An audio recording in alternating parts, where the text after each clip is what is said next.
alguna sorpresa, puede traer algo que, como tú bien dices, haga emocionar o haga la diferencia, una diferencia comparativa. ¿Piensas eso? A mí me parece que el debate sí va a ser un buen espacio en el que vamos a poder como meterle un poquito de picante a la campaña, porque vamos a tener a los 8 candidatos viéndose unos a otros. Eso me parece muy interesante porque, en primer lugar, estas elecciones, a pesar de que hemos hablado de mucho fraccionamiento y todo lo demás, es una elección con relativamente pocos candidatos. Recordemos que en las presidenciales anteriores eran como 13 y había que hacer como dos grupos. Entonces ahora con estos 8 candidatos y 3 horas de debate me parece, ¿no? Y creo que con los cambios que el CNE le va a dar al formato del debate, es decir, algo mucho más vivo, con mucha más interacción, con capacidad de repreguntar, de que el moderador tome la pauta de algunos temas, me parece a mí que eso le va a volver más emocionante. Y ahí se va a ver algo que yo sí puedo encontrar en estas elecciones, que es hasta cierto punto el talante de unos 3 o 4 candidatos que yo creo que sí nos pueden llevar a pensar o a retomar la idea de las elecciones con mucha más no, como a lograr aterrizar lo que necesitamos los ecuatorianos escuchar.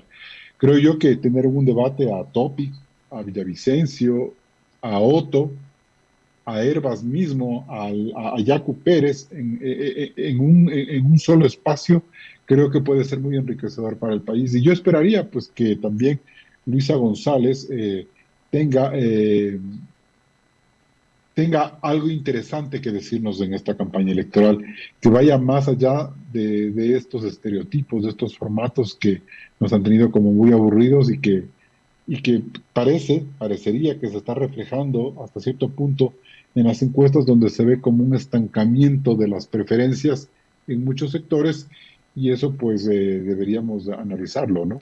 Sí, y solamente para pasarle a Ramiro y luego a Luisa y a Bolito San Martín, decirte, mi querido Carlos, que percibo, además, la política electoral siempre es emocional, pero de emoción, y no sé si vas a coincidir con nada, por lo menos hasta ahora, y de emocionalidad, esta campaña electoral no tiene nada. Y eso hace que la gente la mire con abulia y que la vea con lejanía e indolencia al extremo de decir todos son lo mismo, no voy a votar por ninguno, más allá del hartazgo. Esto es abulia porque esta bulia se da porque no hay una propuesta, como bien citabas, ni fresca ni nueva, ni que la gente pueda cuantificar como real.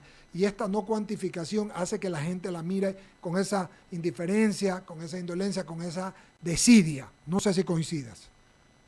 O sea, a mí me parece que yo creo que ahí hay mucha maña de los estrategas electorales. Yo no sé cómo están midiendo los momentos. Yo nunca he trabajado en una campaña electoral, no sé cómo miran eso. A ratos es medio desesperante ver esa suerte de inacción en temas muy Sí, es complicados. verdad. Y yo esperaría que eso un poco cambie, porque me parece que a diferencia de otras elecciones, en estas elecciones sí hay algunas cosas interesantes. Por ejemplo, me parece que hay un cambio, un salto generacional importante. O sea, está Luisa González, está Otto, está Topic, está, El señor bueno, Novoa, Herbas, el no señor tanto, Novoa. el señor Novoa, que es gente joven, es otra generación, que si ellos asumieran con un poco más de olfato político, no tanto marketing, sino un olfato político, podríamos decir que la política ecuatoriana está ya mudando de generación, es decir, está quedando atrás ese pelotón que lo lideró durante mucho tiempo Nebot, Lazo, Correa, etcétera, etcétera. Eso por un lado. Por otro, creo que ahí sí hay unas cargas emocionales interesantes en cada candidato. Creo que Yacu de por sí es una figura que te despierta algunas emociones interesantes.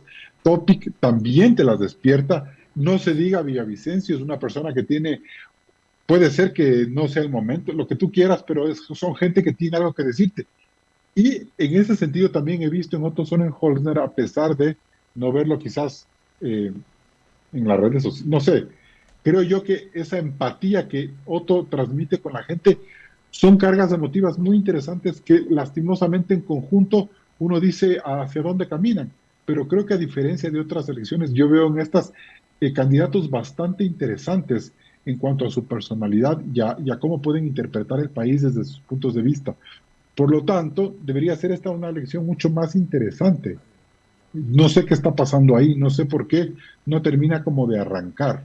Y creo que no arranca en ninguno, ¿no? Más allá del trabajo territorial que se ve que hacen, por ejemplo, el correísmo, el que aparentemente está haciendo Otto, Yaku, que es muy de calle, que está bien, pero que esos grandes temas todavía no están sobre la mesa, ¿no? Te saluda Ramiro Cepeda, buenos días. Hola Ramiro, qué gusto saludarte, un abrazo también. Igualmente, mira Carlos, yo voy a coger tu análisis y voy a ensayar un porqué. Ninguno de los 8 candidatos, a mi saber y entender, sabe de política. Podrán ser jóvenes que están incursionando en la política, un cambio generacional que celebro. Podrá ser que tengan un discurso interesante, el uno en seguridad, el otro en el agua, el otro en administración pública, etcétera, etcétera, etcétera. Tercero, a excepción de un movimiento, no tienen estructura. A excepción de uno, no tiene cuadros. O sea, hay muchas falencias que no pueden ser suplidas ni por estrategas ni por un discurso con un hilo conductor entre el pueblo y ellos.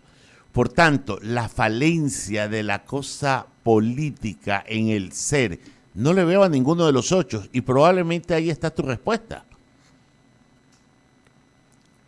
Sí, a ver, creo que tienes mucha razón en lo que dices y yo entiendo perfectamente que esto ha sido una campaña sumamente improvisada por los tiempos que marcó el gobierno de Lazo, pero más allá de eso, creo que si a todo lo que tú dices le aumentas o le circunscribes en un formato de campaña electoral en donde te dicen no hables de tu enemigo, no confrontes con el pasado, no hables de los problemas políticos del país, la gente no quiere escuchar los problemas estructurales del país, cállate en esto, no digas del otro, esto no funciona, entonces todo se vuelve una serie como de una especie como de comedia donde uno puede analizar, o sea, creo que hay temas interesantísimos como el IES, como el tema petrolero, la economía, el fenómeno del niño que pudieran manejarse con mucha más solvencia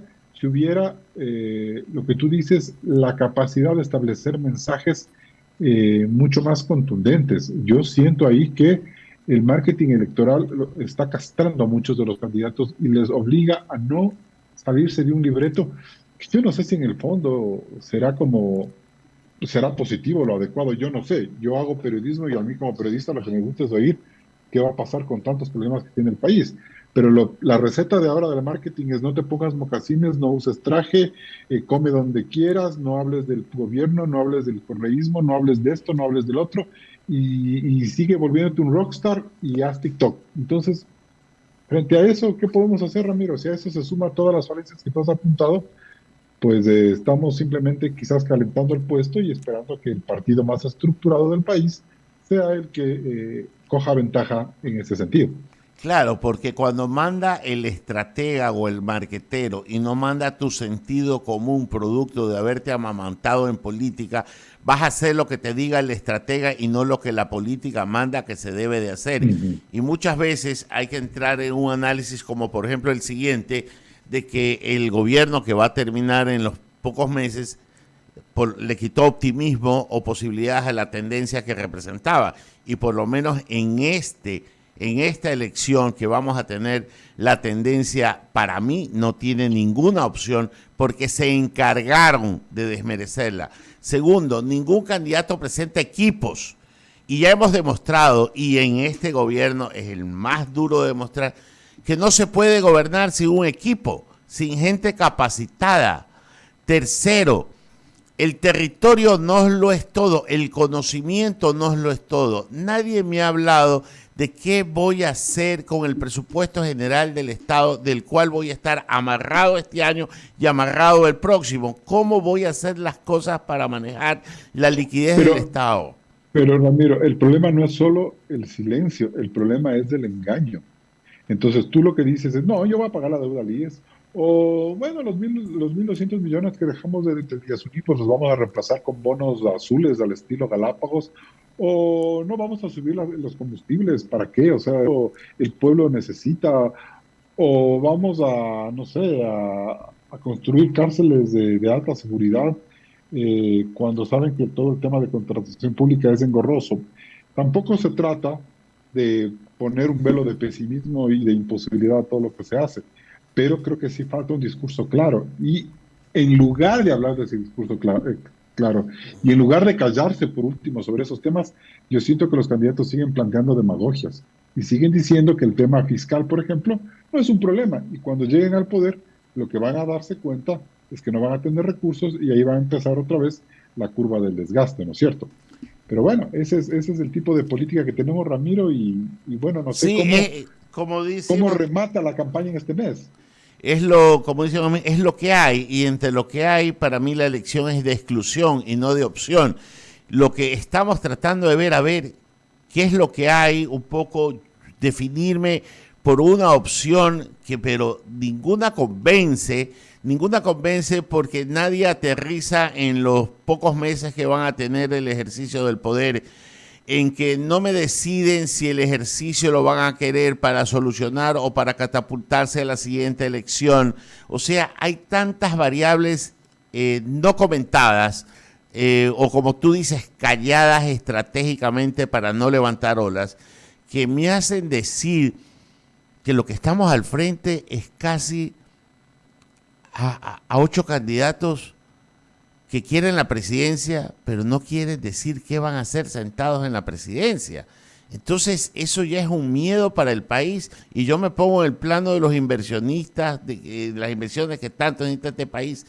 Ese silencio de estos candidatos crea más incertidumbre que emociones, y esto nos crea también un estado de no creer en un país que necesita de liquidez para poder ejercer claro, administrativamente un mandato. ¿No te parece, Carlos? Pero sí me parece, pero me parece también, Ramiro, que hasta hace 3 o 4 meses, cuando no teníamos el escenario de la muerte cruzada ya definido y decidido, todos estos temas que tú hablabas no eran importantes tampoco. Entonces no importaba que siga subiendo el riesgo del país a cuenta de un poco de políticos sinvergüenzas que se engancharon en un juicio político que cuando el presidente optó por la muerte cruzada, todo el país se olvidó. Entonces, hasta hace 3, 4 meses, el juicio político era el gran problema del país y había que sacar a Lazo a como de lugar. Entonces, no importaba que salga él, porque teníamos un presupuesto, porque no era importante tener un país que cuide las finanzas, no era importante tener un país que trate de garantizar inversión, porque todo eso son recetas o fondos monetaristas o de presidentes tacaños. Entonces creo que también la manera en la que la opinión pública termina palpando los problemas diariamente, las coyunturas diarias del país, abonan a este tipo de escenarios. Entonces ahora volvemos a preocuparnos, ¿y con qué plata van a hacer? ¿Va o no va a haber dólares? Bueno, de eso se trató también hablar estos 2 últimos años, y todo el mundo minimizó esa agenda, minimizó la agenda fiscalista porque decían que el presidente no invierte, que el presidente es un presidente tacaño. Puede ser que todo esto se refleje en una pésima capacidad de gestión, Ramiro, por lo que tú decías, el gobierno de Lazo, si algo tuvo algo hay que achacarle, es su falta de equipo, de un equipo que sepa pensar la administración pública. Pero más allá de eso, me parece que como opinión pública no logramos identificar cuál es la hoja de ruta que necesita el país. Entonces, en unos meses determinados cuestionamos la tacañería del gobierno y en otros meses nos asustamos porque hay dispendio, no hay liquidez. Y creo que mientras no podamos como país saber fijar bien la hoja de ruta, es decir, para llegar a tal objetivo hay que hacer esta receta, no importa si gobierna Yacu, si gobierna el correísmo, si gobierna Otto o si gobierna el Lazo, no importa eso. Lo importante es que cualquiera de ellos tiene que cuidar el tema. Y otra vez volvemos a hablar de no pagar las deudas, la deuda externa, de no importa que no entren $1.200 millones del Yasuní, no importa cerrarlos, no hacer acuerdos con el fondo, no importa volver a abrir las reservas del Banco Central, no importa nada, porque como opinión pública no somos capaces de marcar una cancha, es decir, sobre esto tenemos que hablar, y cualquier persona que se pase de eso es una línea roja, y eso a mí me preocupa. Sí, tu análisis es correcto. Yo no hago todavía juicios de valor del gobierno que va a terminar, porque sí quiero esperar que termine para hacer una auditoría política forense, porque este gobierno es de mucho estudio, porque alguien que se preparó tanto tiempo para ejercer el poder, que creó una fundación para estudiar los problemas del país, que capacitó a jóvenes para que estén listos para saltar a la arena política, se olvidó de lo esencial, que es la política.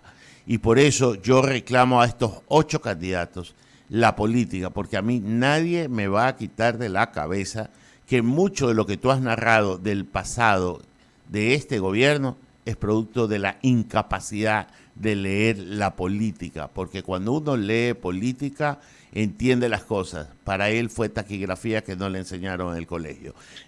Pero Ramiro, tenía un grupo al principio político que sí sabía lo que tenía que hacer el Lazo. Y ese grupo estaba comandado, representado por Alexandra Vela hasta el mes de mayo o abril del año 2021. Yo ahí discrepo. ¿A usted le parece me parece que no hizo bien su trabajo? Es su opinión, yo tengo la mía. Bueno, sí, puede ser. A lo que yo voy es que ellos venían con una idea de, a ver, señor presidente, usted con este tipo de asamblea y este tipo de correlación de fuerzas políticas y con su bronca con Nebot no va a poder gobernar. Y usted tiene que ir a la muerte cruzada. Desde el mes de julio del año 2021. Esa era la hoja de ruta que la gente de la democracia popular le planteó al presidente Lazo desde el inicio. Y el presidente Lazo se rehusó a tomar una decisión que finalmente la tomó 2 meses atrás, cuando su popularidad estaba liquidada. Yo lo voy a hubiera hecho lo que hizo ahorita en el mes de octubre del 2021, cuando le negaron la ley Trole y cuando le sacaron los Pandora Papers, le aseguro que él se hubiera candidatado, hubiera ganado la elección y hubiera tenido quizás un grupo político, una correlación de fuerzas políticas mucho más favorable. A eso me referí. Lo voy a invitar a tomar un café para discutir ese tema, porque aquí no nos alcanza, porque si mi abuelita no se hubiera muerto, viva estaría. Ya ahorita es llover sobre mojado. Sí. Luisa Delgadillo. Pero había la hoja de ruta, había la hoja de ruta. Eso sí, con la que discrepo le pasó a Luisa Delgadillo. Pero en todo caso lo interesante es que logramos algún nivel nosotros de discrepancia. Logramos algún nivel y eso es lo interesante, Carlos, de eso se trata, ¿no? Podemos tenerlo o no, pero qué interesante. Luisa Delgadillo, por favor. Sí, solo una cosa antes de hablar con Luisa.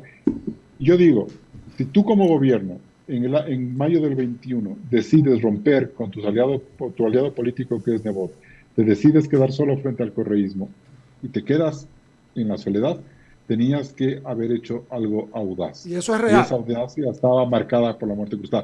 Algo que lo hizo de facto Lenín Moreno cuando se separa del correísmo y rompe Alianza País. El rato que él rompe Alianza País, hace una nueva correlación de fuerzas en la Asamblea y fue una suerte de muerte cruzada. Eso es lo que le faltó a este gobierno. Y es por un punto interesante. Que hacerlo. Caso contrario, era alargar la agonía como la alargó.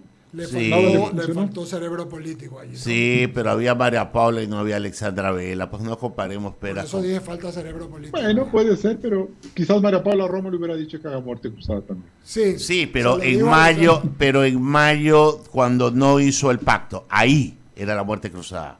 A las 2-3 semanas. Incluso, puede ser. Yo coincido con eso, pues yo se lo escuché a Alexandra Vela le dijo que haga la muerte cruzada al presidente, pero él allí, coincido plenamente. La oportunidad política como la periodística se da siempre, ¿no? Auditoría forense hay que hacer después. Esa era, así es, la historia lo hará. Ahora sí, Luisa, un abrazo, disculpa que te haya interrumpido. No, tranquilo, Carlos, qué gusto saludarte, gracias Eduardo y Ramiro.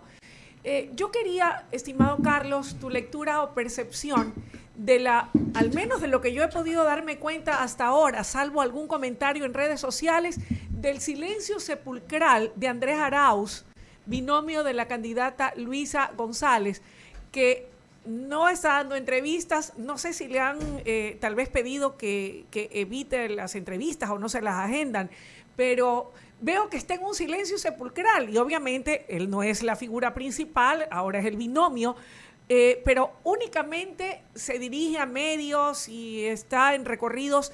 La única que tiene la voz cantante es la candidata Luisa González. ¿Crees que acaso pudiesen temer que ante algún comentario inapropiado o que pudiera ser sacado de contexto, todo puede darse, esto pudiera repercutir en el anhelo y en la vehemencia de la revolución ciudadana de ganar en una sola vuelta o de ir a la segunda con una mejor votación? Luisa, bueno, o sea, el silencio de Arauz ante los medios es el silencio que he tenido antes. Yo no, o sea, he tratado, a ver, desde que hemos hecho el programa Políticamente Correcto, que fue con la campaña de Lenín Moreno, hasta ahora, ha sido muy difícil tener a los candidatos correístas en el set, no aceptan invitaciones, ese es parte de su libreto. Ellos hablan con los medios que son afines a ellos, los medios que no los cuestionan, los medios que nacieron o que se consolidaron bajo su hegemonía durante algún tiempo. Esa es una explicación. La otra es que Andrés Arauz es un candidato muy vulnerable en términos de opinión pública, y me parece que por ese lado seguramente lo harán. Él tiene una visión, primero, muy tecnocrática de la política y de la economía, desde una visión muy de izquierda. Entonces para él es muy fácil como generar o sembrar preocupaciones en la población cuando toca temas como el dólar o cuando toca temas como la integración sur-sur y esas cosas que no funcionan, pero que él, por su preparación y su formación, no sé, estatista, progresista, no sé cómo entender, él insiste en eso, y eso me parece que políticamente no rinde muchos frutos, a diferencia de lo que Ramiro decía, que las tendencias pueden irse para el otro lado. Yo lo que creo es que hay la necesidad de un tipo de liderazgo más fuerte y de mano dura, no sé qué es lo que un poco la gente quiere, pero eso por un lado. Pero por otro, Luisa, lo que yo estoy viendo es que la apuesta del correísmo, inteligentes como son y estratégicos como son, es que al ver lo que analizábamos con Eduardo y con Ramiro hace un momento, una calma chicha, que nadie se sale de su metro cuadrado de estrategia electoral, y donde lo que estamos terminando es que la votación opositora se divida en proporciones más o menos iguales y que no crezca, lo que eso está generando es que posiblemente el correísmo apunte a ganar en primera vuelta agrupando al voto del correísmo como tal, es decir, al voto de sus bases. Y ese sería el escenario, el mejor escenario, porque no necesitan confrontar. Simplemente se suben en el carro ganador y llegan a la presidencia. El peor escenario para ellos es una segunda vuelta en donde se vuelve a barajar el naipe, y ahí sí, Luisa González y el propio Andrés Arauz tienen que brillar con luz propia, salirse del enfoque correísta o del paraguas correísta y empezar a pensar el país frente a su contendor, que sería el otro que quede finalista. Y ahí sí se les pone las cosas complicadas. Entonces yo creo que esta suerte de silencio, de estrategia de marketing en el que están cayendo los demás candidatos, les beneficia a los correístas porque pueden lograr entrar en primera vuelta sin ningún problema. Sin embargo, Carlos, de acuerdo a lo que pudimos ver en el último proceso electoral, el voto duro correísta más o menos llega a un 30%, lo cual hace pensar o creer que una segunda vuelta o un balotaje va a estar dado. Si entran a la final con el señor candidato Yacu Pérez, ahí la cosa se les podría poner cuesta arriba, habida cuenta de que también representa a una tendencia de izquierda, distinta obviamente a la de los correístas, pero allí sí podría, creería yo, no soy experta o analista política, pero creo que sería más cuesta arriba para la Revolución Ciudadana en caso de entrar el señor Pérez. ¿No crees tú? A mí me parece, en cambio, Luisa, no sé, mi percepción, lo que yo creo es que quizás el candidato más complicado para Luisa González puede ser Otto Sonnenholzner, porque creo yo que es un candidato que ya en una segunda vuelta es mucho más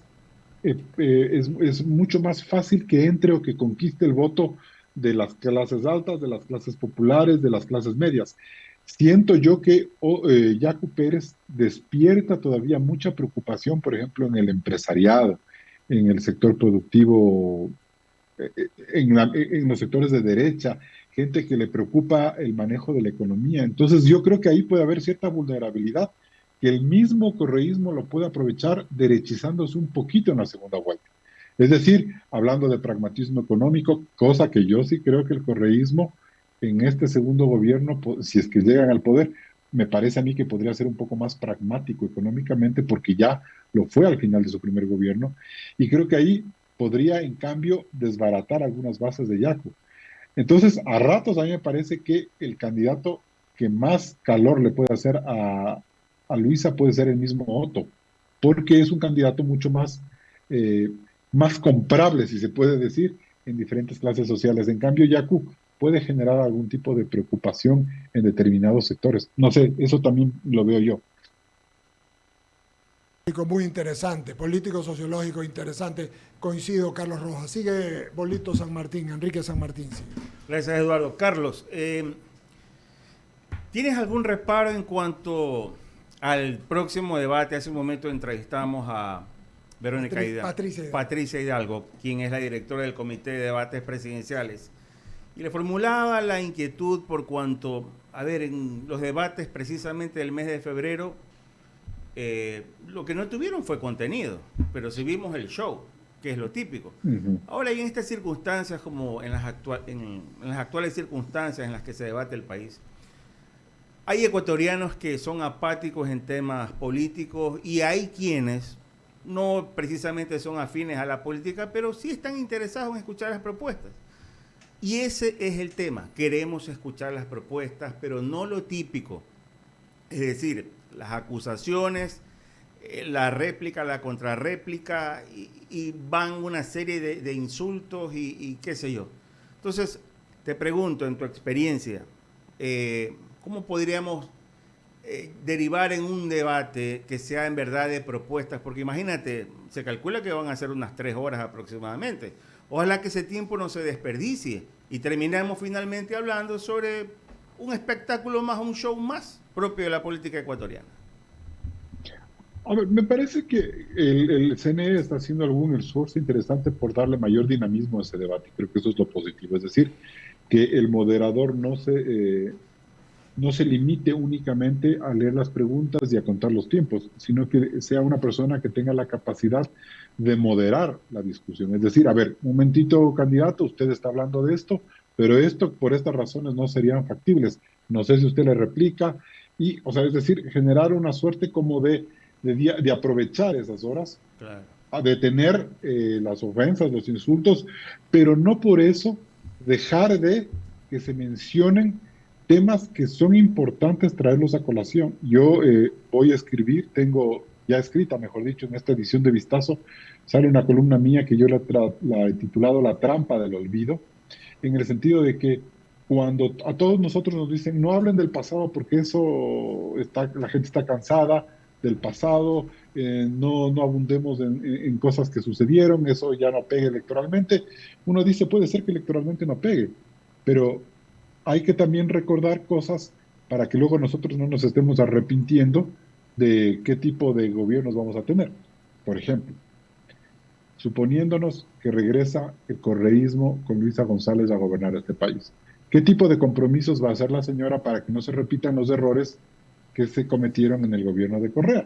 Porque si todos nos callamos con esta trampa del olvido, pues les damos carta blanca para que vuelva la intolerancia, vuelva la persecución, vuelva el autoritarismo y vuelva esta voracidad por controlarlo todo. Si nosotros mantenemos frescas este tipo de problemas, obligamos a que los candidatos de la Revolución Ciudadana, por ejemplo, tengan que darle una respuesta al país y de comprometerse con cosas que les golpearon a ellos políticamente. Entonces, esa trampa del olvido es el mejor de los mundos para el correísmo, por ejemplo, porque nos obliga a los candidatos y a la gente a hablar de las cosas peliagudas que pasó en su momento, simplemente por no traerlas a colación en este momento. Y creo que así deberíamos hablar con todos los candidatos. Es decir, hasta cierto punto, como decía Ramiro, la política también es polémica. Claro. Y esa polémica tiene que estar en el debate en algún momento. Porque en caso contrario, pues es mucho más fácil sentarse y recitar de memoria todas las cosas que uno puede hacer, pero lo que uno también tiene que decir, ok, en un momento determinado de la campaña, y a veces nos critican a los periodistas porque nos dicen, se dedican a la política y no les preguntan lo que van a hacer, no les preguntan los problemas del país. Espérate un ratito. Uno puede ir al Rincón del Vago y consultar ahora en el chat GPT las mejores propuestas para reactivar la producción petrolera en el país, pero no sabemos qué intereses políticos tienen determinados candidatos. Claro. Y creo que la gente tiene que saber eso primero, para saber si es un candidato fiable, y cuando tenemos el convencimiento de que ese es un candidato fiable, entonces ir a la segunda parte y ver cómo va a administrar los bonos y todo lo demás. Es decir, la política, como nos decía Ramiro hace un momento, también tiene que estar inmersa en el debate, y la política es polémica. De acuerdo, yo me refería a que no se extralimiten y vayan luego, bueno, sí, claro. Exacto, y luego vayan a derivar de pronto en un show. Esa era mi crítica. No, Carlos, claro, no, de acuerdo. Claro. Carlos, finalmente, hay un titular con el cual concuerdo plenamente esta mañana, en Diario Primicio, cita la fuente. El tema de los binomios presidenciales es que están planteando grandes objetivos en un lapso de 18 meses. Y digo yo, y concuerdo con ese titular, porque obviamente yo no puedo solucionar los problemas del país en un corto tiempo. Tal vez sea por ahí donde deben encaminarse los binomios y ser puntuales en el tema seguridad, por ejemplo, sin desmerecer obviamente los otros temas. Yo lo que siento a ratos es que, claro, ahorita estamos todos golpeados por la inseguridad y creo que ese es el gran tema, pero yo no sé si de aquí a noviembre todos estemos con el agua hasta el cuello. Claro. Por la ejemplo, inseguridad ya no sea el problema del país. Por ejemplo, sino sea la reconstrucción, la productividad, claro, la falta de alimentos.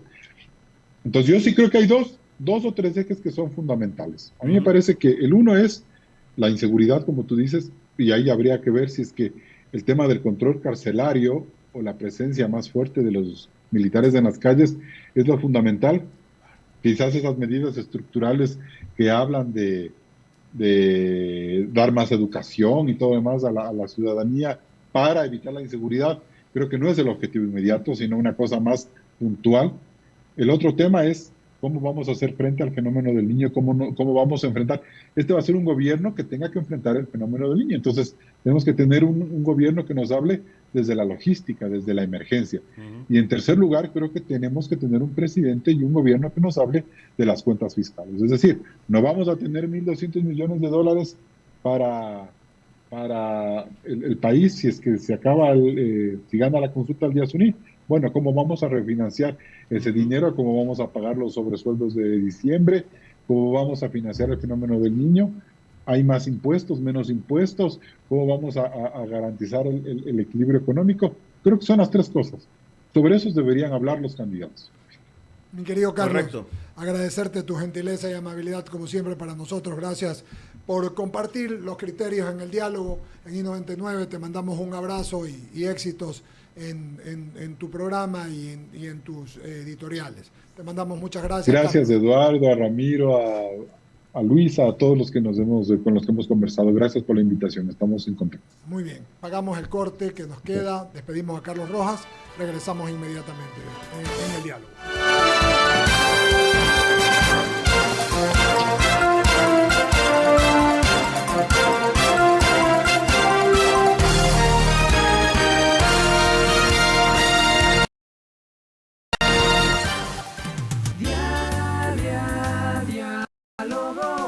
Hacemos un corte y enseguida regresamos.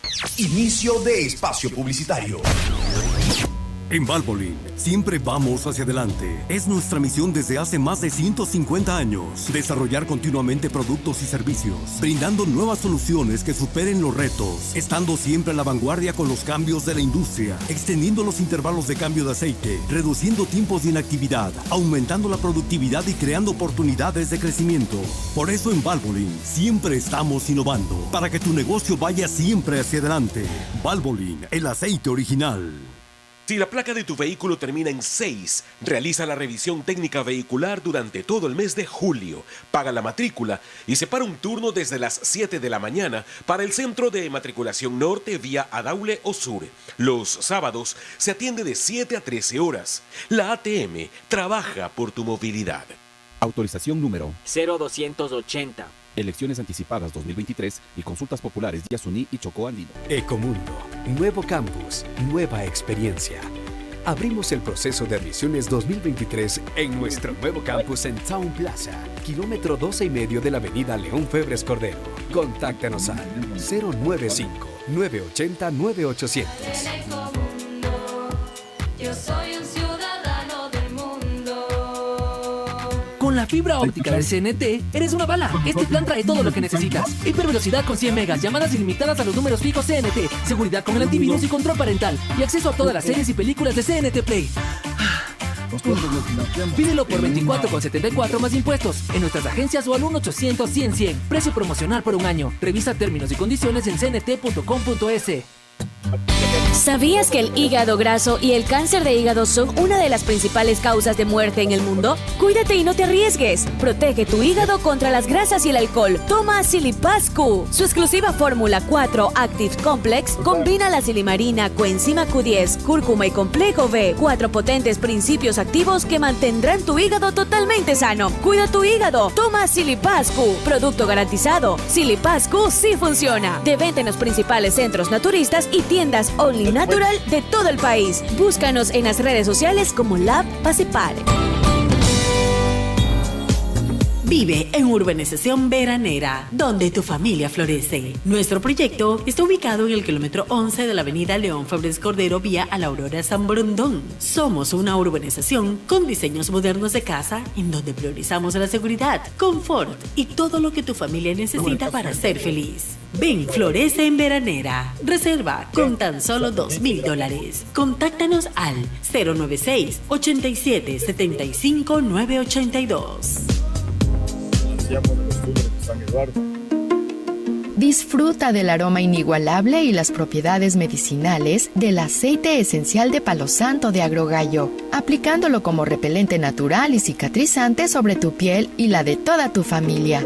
Es el único aceite esencial que se extrae de la semilla de palo santo, evitando la tala de estos árboles sagrados, respetando la naturaleza. Encuentra el aceite esencial de semilla de palo santo de Agrogallo en mi comisariato y síguenos en Instagram para más información en @agrogallo. Agrogallo, salud y belleza 100% natural. Disfruta el doble de lo que más te gusta. Con la nueva plataforma Amex Doubles de American Express tienes increíbles promociones en cafeterías, bares y restaurantes. Visita nuestros comercios participantes y aprovecha nuestros beneficios exclusivos con tu American Express de Banco Guayaquil. Conoce más ingresando a www.bancoguayaquil.com/doubles. Seguimos con más de I99. ¡Qué buena radio! Fin de espacio publicitario. No, mayoría simple. Esa simple acepté. 9 de la mañana con 46 minutos. Reportarle a la audiencia que hay un corte de luz en la zona de nosotros, acá en la Kennedy Norte. Reportarle a la empresa eléctrica Selec que inmediatamente, por favor, trate el tema. Se ha ido la luz en el sector, así que a la brevedad posible. Felizmente en la cabina de la radio tenemos los generadores y estamos al aire, pero todo el mundo está sufriendo el corte de luz. Luisa Delgadillo con el siguiente entrevistado. Claro que sí, Eduardo, amables oyentes y televidentes, ya está conectado con nosotros el coronel Lucio Gutiérrez, expresidente de la República y actualmente candidato a asambleísta nacional por Sociedad Patriótica. Qué gusto que nos acompañe, ingeniero Gutiérrez. Buenos días. Sé que va conduciendo. ¿Hacia dónde se dirige? ¿Cómo va la campaña? Buenos días, muchísimas gracias a I99 por esta oportunidad de poder saludar con los guayaquileños, con los guayacenses y con todos los ecuatorianos. Sí, estamos acá con una agenda apretada con nuestra candidata María José Castillo del Distrito 1, que nos tiene un amplio recorrido y también compromisos con varios medios de comunicación, así que